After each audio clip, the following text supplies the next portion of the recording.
नमस्ते साथियों, आपके अपने YouTube चैनल GKBL सारण पर आपका स्वागत है। आज की इस वीडियो में अपन बात करेंगे विद्या संबल योजना 2026 की है।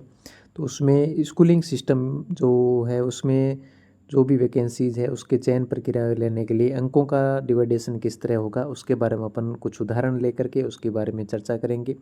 यह एक महत्वाकांक्षी विज्ञप्ति या नोटिफिकेशन राजस्थान सरकार के द्वारा जो जारी किया गया है उसमें क्या प्रोसेस रहेगा, किन का सिलेक्शन हो सकता है। अपने अगर 10वीं 12वीं और MBA MA के परसेंटेज क्या है उसके आधार पर देखेंगे इनका वेटेज क्या रहेगा। तो इसमें अगर अपन देखते हैं, मैंने कुछ यहाँ पर उदाहरण लिए हैं।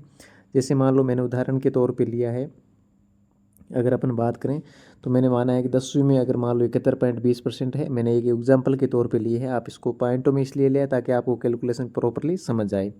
12वीं में मैंने लिए 59.30, स्नातक में लिए मैंने 77.45, MA में मैंने लिए हैं 81.30, BSTC में 87.85 और BEd में लिए 79.60।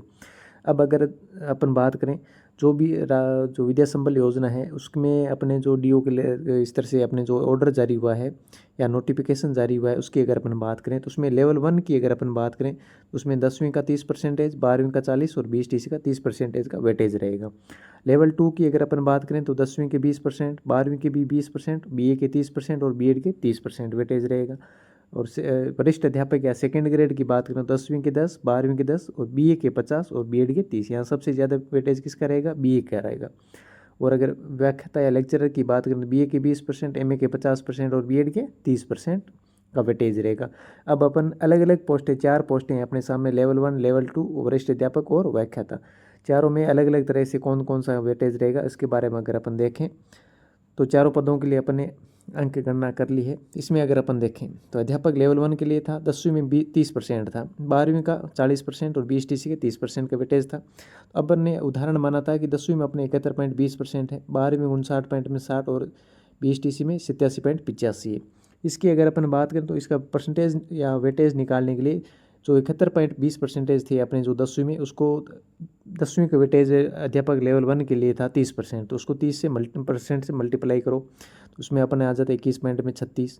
इसी तरह 12वीं का निकालो, उसको 40% से मल्टीप्लाई करो और BSTC को 30% मल्टीप्लाई करो। तो अपने जो अध्यापक लेवल 1 के लिए जो परसेंटेज थे उसके अनुसार वेटेज बन रहा है 71.44 नंबर बन रहा है। अब अगर अपन BA भी कर रखी है अपने इस तरह कुछ परसेंटेज है तो अपन इसमें अपने स्वयं के निकाल के देख सकते हैं।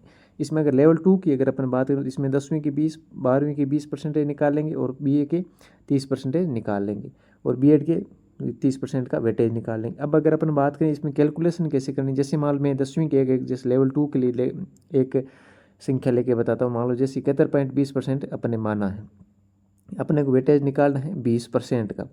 परसेंटेज निकालना है तो परसेंटेज को हटाना है तो इसके लिए अपन को क्या क्या गुणा करना पड़ेगा? 1/100 से मल्टीप्लाई करना पड़ेगा।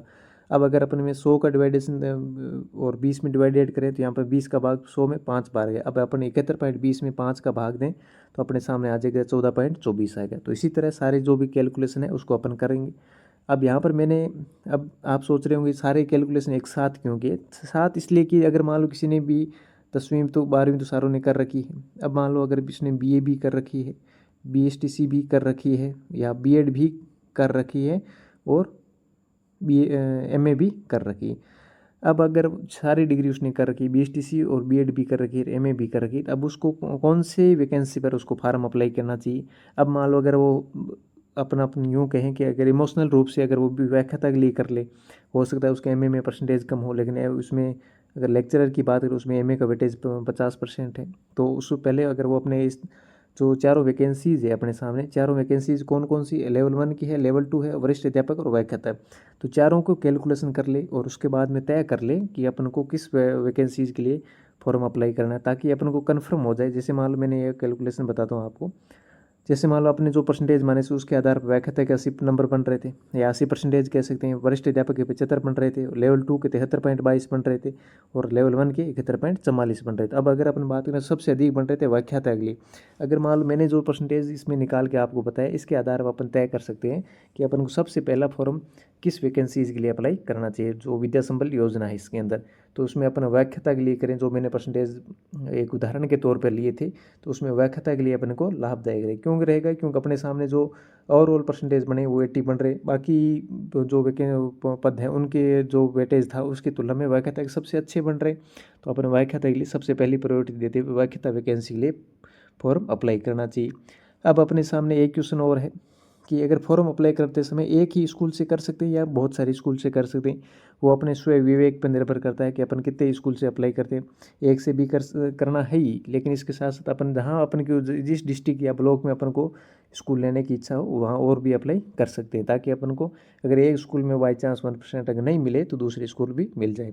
इस तरह की महत्वपूर्ण जानकारी से जुड़े रहने के लिए GKBL सारण चैनल के वीडियो को लाइक करें, वीडियो को शेयर करें और चैनल को सब्सक्राइब जरूर करें। Thank you.